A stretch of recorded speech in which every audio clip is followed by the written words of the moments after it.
Men maktab darsliklari haqida o'z fikrlarimni bildirmoqchiman. Keyingi yillarda ko'plab darsliklar yangilandi, yangi shaklga keltirildi. Ko'pchilikning norozi bo'layotganligining asosiy sabablaridan biri darsliklar hajmining behad kattaligi.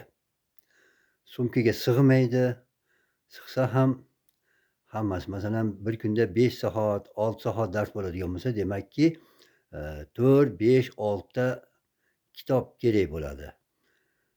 Ular sumkaga sig'ishi judayam qiyin, chunki hajmi behad darajada katta. Bundan tashqari, bitta darslikning o'zi 2 ta, hatto 3 ta kitobdan iborat bo'lib qolyapti.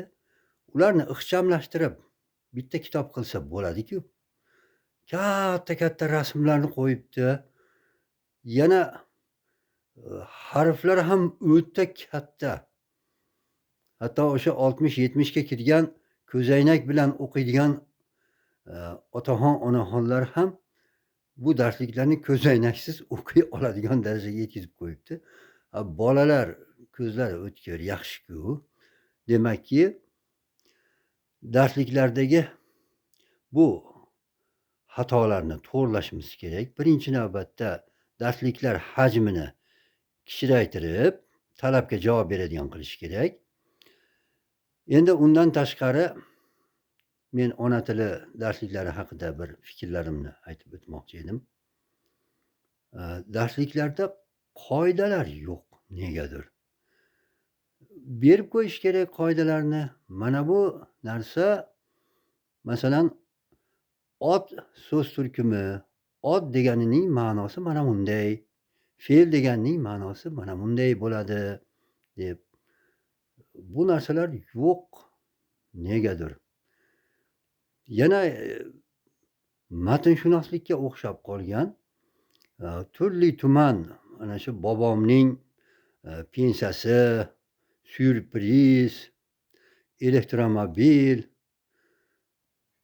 sharq taronalari, ramashka o'yini, 10-sinfda ramashka o'yini. Bolalar 10-sinfda o'yinlarga qiziqmaydi, balki o'sha fanni chuqurroq o'rganishga harakat qiladi. Yosh bolalarga, boshlang'ich sinflarga o'yinlar berilsa mayli edi. Endi yana bir narsa, darsliklarda, ayniqsa ana shu ona tili darslarida shunday narsalarni berilyapti, bu matnlarning ko'pining aslo keragi yo'q. Ularni tarbiya darslarida berish mumkin. O'sha sinf soati hozir kelajak soati bo'lib qoldi.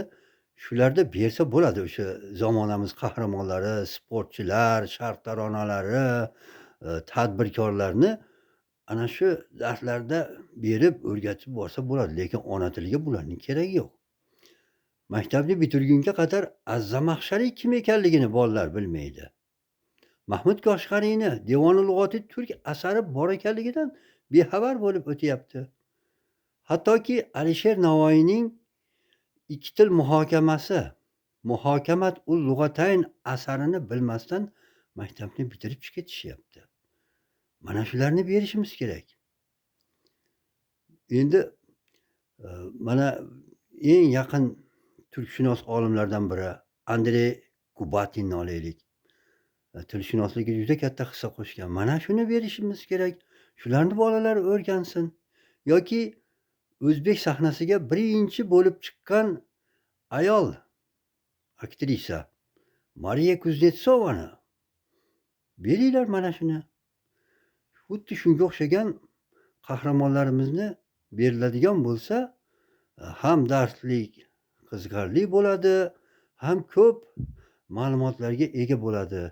Shu narsalarni hisobga olishimiz kerak.